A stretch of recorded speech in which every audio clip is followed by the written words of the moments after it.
the new empowered electorate.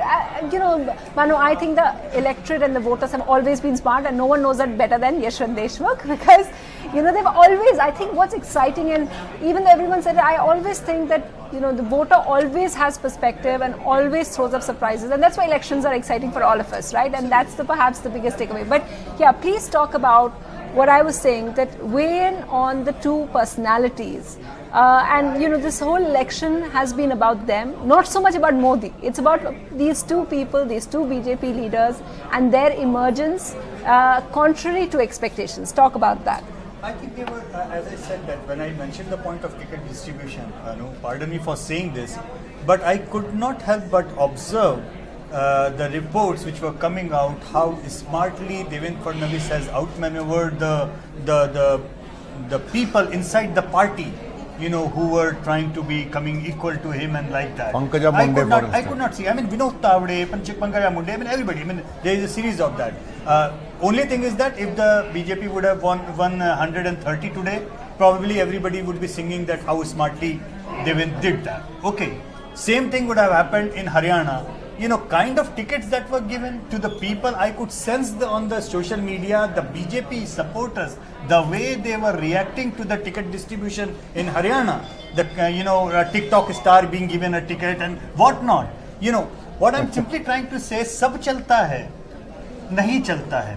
You see, I tell you what the big difference is. I mean, as a kid, I have been observing elections as a professional for 20 years, but as a kid for 40 years now, for that, God damn it.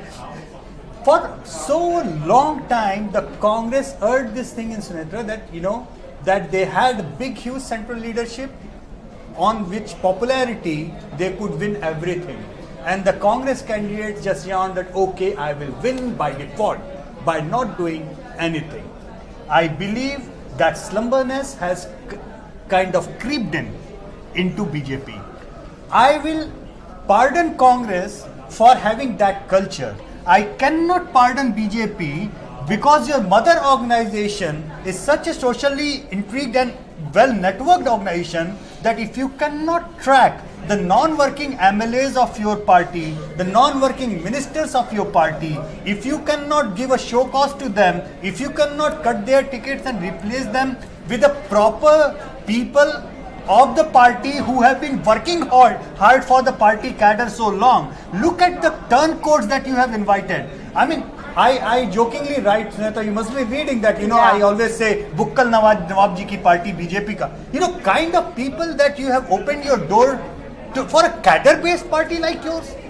A party which is inspired by RSS, to open up door with all kind of people under the sun, with all kind of backdrop of corruption and whatnot, just open it saying that, okay, it is important to win elections, without even thinking what kind of impact it will have on your core support and core people who have been working so hard in that field, in that constituency.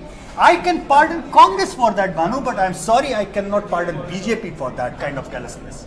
I guess that at some point of time, BJP has to sit down and figure it out that, well, while you are on a winning roll, sab chalta hai. Lekin your responsibility of being way more mature and keeping and talking to your cadre, keeping a tab on the non-performing MLAs and non-performing ministers. Look at the way number of ministers who have lost in Haryana. Bad candidates, excusable. Ministers, series of them have lost the elections.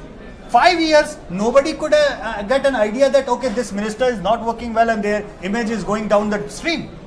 So this is where I feel that a serious thinking has to be done. I believe, and I'm sure that your party must be thinking on those lines. I mean, I'm an outsider. I cannot help but say these things because I feel that an average voter, an average well-wisher in the field who would have voted or not voted for you might have been disappointed and sat at home, due to which the turnout also went down when compared to 2019 Lok Sabha elections. So the turnout going down was also a kind of indicator that not everybody was so excited and happy. Yes, they did not vote for Congress, Sunetra. And which is very, very evident from the vote share gaps as well. They did not swing to Congress. I understand that. But they certainly decided to sit at home, a certain number of them. And all these things, they do count in the cumulative assessment. And imagine The right now you are talking about states where you are leading by 7 point, 10 point, 12 points. Now you are heading into a territory where the coming elections you are going into a really close fight zone. Delhi, Bengal, Bihar, where the vote share gaps are not going to be this high. And this kind of a huge vote gap, if you cannot convert into seats because of so many reasons that we have been discussing, then in a close contest, it might become a problem. Certainly it might become a problem.